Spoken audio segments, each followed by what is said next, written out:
Thanks for coming and hanging out in the basement with me today. Well, we've got part 2 of the Elco RS3 repair. In the first part, we went through and solved the problem of what was causing the reverse units to burn out. These reverse units are really only good for an amp or two of regular draw, otherwise, they're not designed to handle very much current. And with two motors, it doesn't take too long to get above that. So the problem with that guy, which is sitting over there, because I'm kind of in the middle of filming this, the issue was one of the motors was not really pulling its weight, and so the other motor had to work extra hard to deal with that, and it just kind of snowballed. After cleaning out the motors and cleaning out the gears and everything, it is running really good and drawing low amps and not taking very much voltage to get it moving, so bonus, really good. But let's see if we can at least get one of these reverse units working. I'm certainly not an electronics whiz by any means. I got a few tools to test stuff, and I know enough to be dangerous, but let's take a look and see what we can figure out. So what I've got for equipment here is this old thing, which is a desoldering iron. It's got a vacuum pump inside here and a very hot tip, and the solder gets trapped in here when you pull the trigger after it melts. Works really good. If I'm only doing one or two connections, I don't bother hauling this thing out because it's a big heavy thing, but otherwise, if you got a couple connections to do or more than a couple on a circuit board, it is the way to go. For soldering, what we've got is just soldering station, nothing fancy with it. It doesn't have to be a Hacko brand or anything. Just have to have good quality lead solder. I was just looking around for my solder. There it is. Here's my solder. This is Kester brand solder. And generally what they recommend is 60-40. That's just the ratio of lead and tin.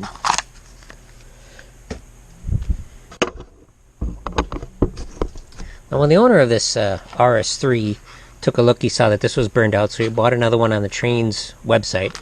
And this one had a different part number. The reason why Lionel does different part numbers, it's either different suppliers or changes in components, or in this case, I believe the original one from 90 something or something like that.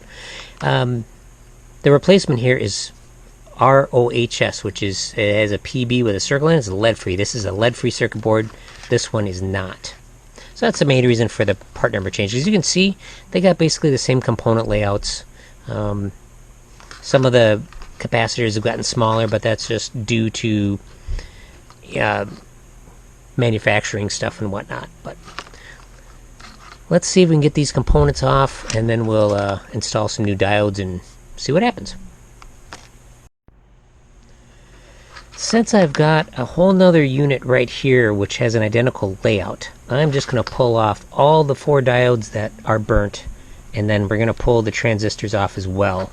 I took pictures of which transistors go where.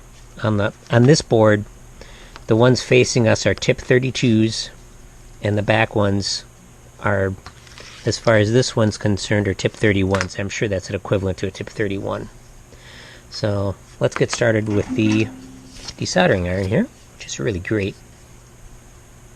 You can see on the back of the board here, it's just overheated and these solder joints are just turned to crap. So let's unsolder all these diodes here. We're just gonna go for all 4. Just heat up the joint.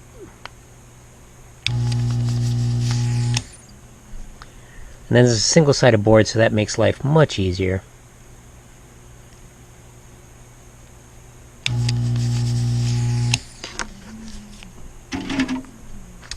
Let's see if we can pull this guy off here. Wiggle it around a little bit. Comes off just like that. Super easy, no damage to the board.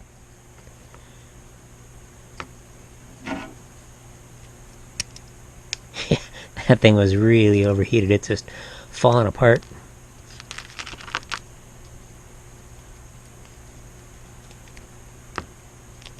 That got seriously hot.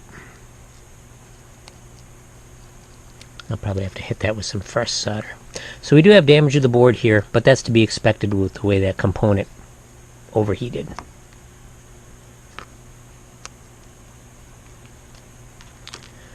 Okay. Now I could just replace these and then try it as it is, but I really want to test these transistors, so we will pull them out. To get the most effective load rating, this one might have been high. You can really tell that it's made its impression there. Get the most effective load rating out of these transistors, they need to be, have a metal heatsink applied to them. So Lionel did that on some of its early ones, but I think they decided that wasn't really necessary on some stuff. So these don't always have the exact capacity or the most capacity that they could. Alright, let's pull these guys off.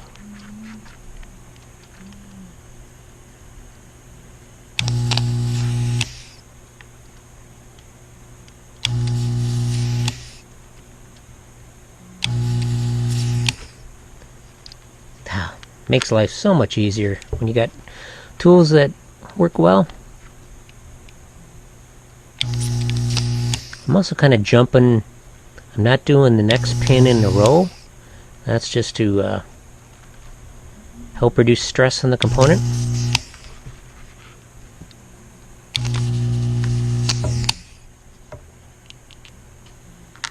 Okay, there we go.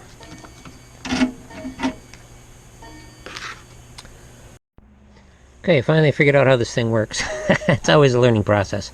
But stick the transistor in, hold down the enter key. It says an NPN, and the order of the pins is BCE, which base, collector, emitter. And if we flip it around, hit enter again, emitter, collector, base. So this one is working in a basic test. And then the other, its counterpart, the tip 32, put it in here. Enter key. It's a PNP, different style. Base, collector, emitter. Flip it around. Collector, emitter, collector, base. So this one's working. So we put in the ones that have clearly overheated. Hit enter. Not found. So this one's dead. I believe this one is as well.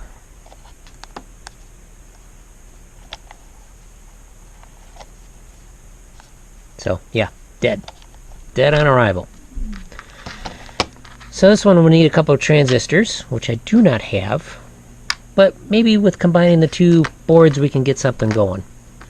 I'm going to pull these transistors off and we will see what we can figure out. Because this board's worth rebuilding. This one can be rebuilt if we can get some cheap transistors for it. So let's go with this one since nothing else is broken on here. Let me pull these off and we'll see what we can figure out. So the transistors have been pulled off the second board. And a tip for you is if you've got a joint that doesn't want to desolder, sometimes adding fresh solder to it, actually a lot of times adding fresh solder to it will work. I got to clean up this board a little bit. It's a little yucky looking, but let's see what these do. We're going to put it in transistor mode here and see if these react correctly.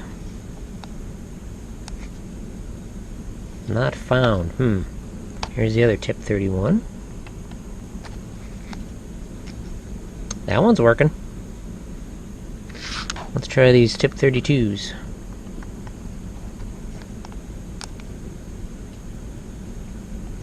Not found. What do you want to bet this other one's working?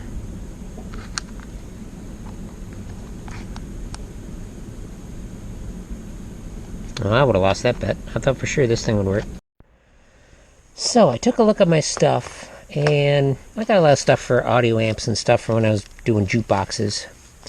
I think I'm going to go with this, because I've got quite a few of these NT196s and 197s, which they're pairs. And this is not an audio amplifier. We're just controlling a motor. It doesn't really care.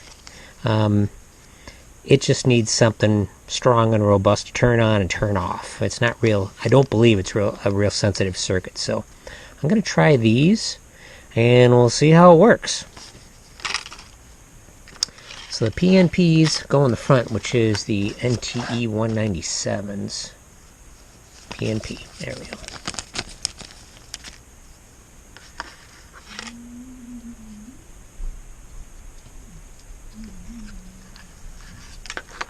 Grab another one here.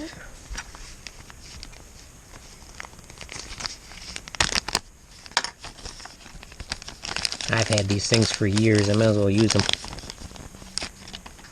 Now, if this was an audio amplifier or something, then yes, it would matter.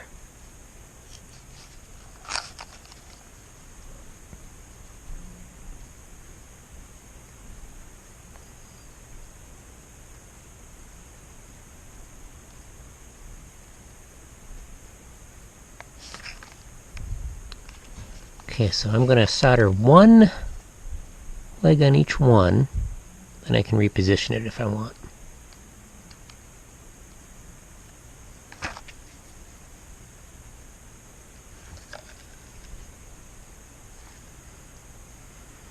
Looks pretty good. We'll straighten this one out a little bit.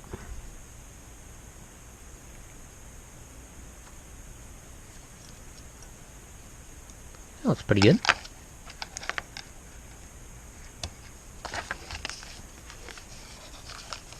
You know, with soldering circuit boards, the more you do it, the more you pay attention, the better you'll get.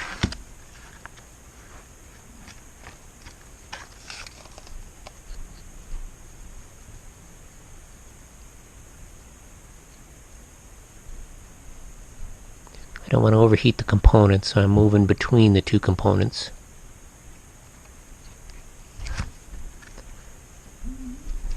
Inspect my work here. Those look good.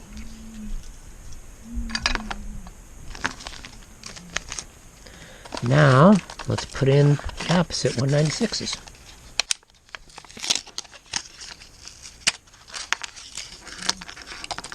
Since these are kind of a full option package, the NT stuff can be really expensive. They come with mica insulators, which is pretty cool.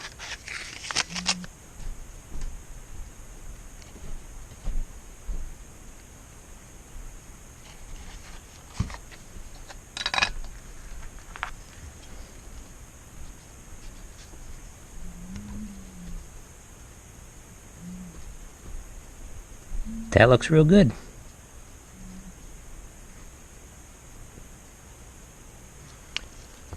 Gonna scrub this with some cleaner and see if we can give this a test try.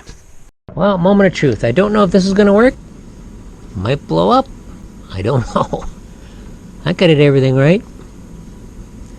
Chip could be bad. Other components could be bad. There's really not much else on here. Let's carefully try it and see what it does. Holy crap, it works!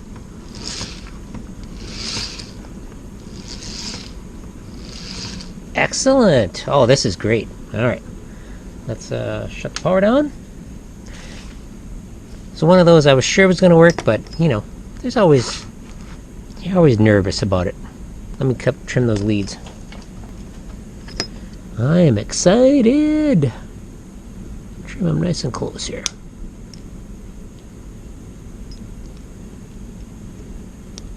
Another thing about this circuit board, there's a lot of little solder splashes around. Kind of weird, really.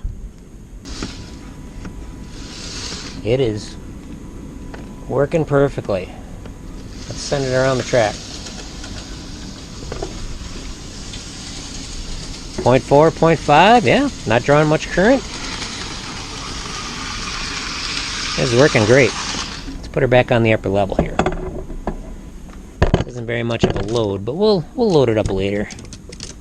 We are going to stress this sucker to make sure it works great. There we go. That should work. Let me grab my remote. Okay, here we go.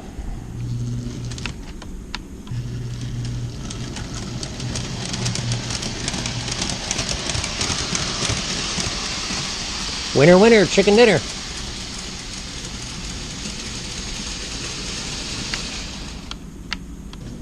Yeah, it's working good.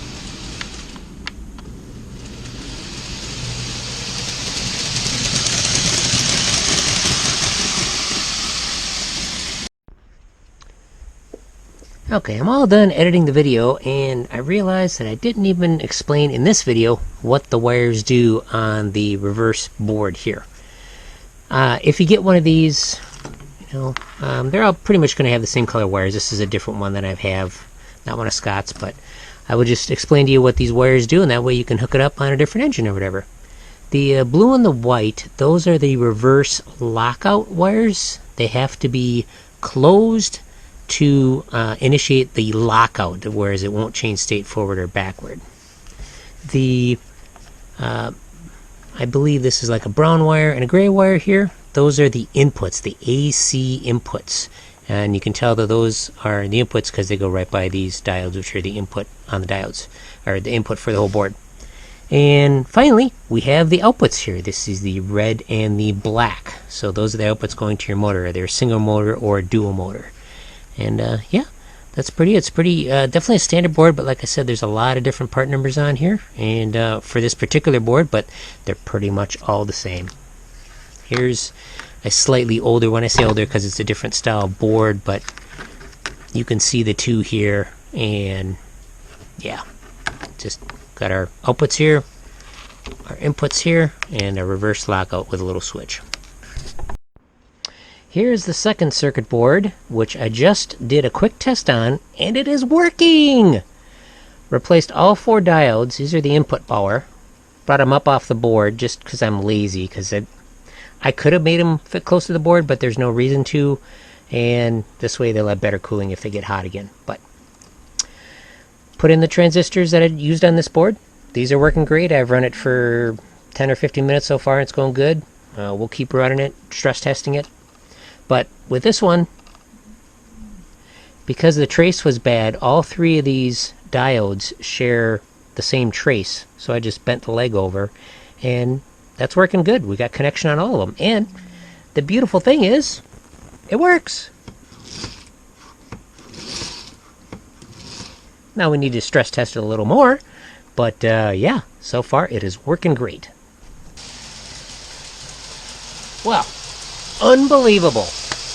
I mean, actually, it's kind of believable, but I know enough to be dangerous, and I knew that transistors in that kind of circuit, even though I haven't had any proper training or taken any classes in electronic repair, I'm aware that in this kind of application, it doesn't really matter too much what you use, as long as it's the right type and it's about the right, specs. But the transistors that I used are actually heavier duty, can handle more power, which means if there's another overcurrent situation, something else is going to break. So maybe the diodes in this one will go fry or something. But for now, I'm going to call it a win, and I will, this video, I'll leave it in the hard drive for a little bit. So if something happens, I'll come back and add a little addendum to it.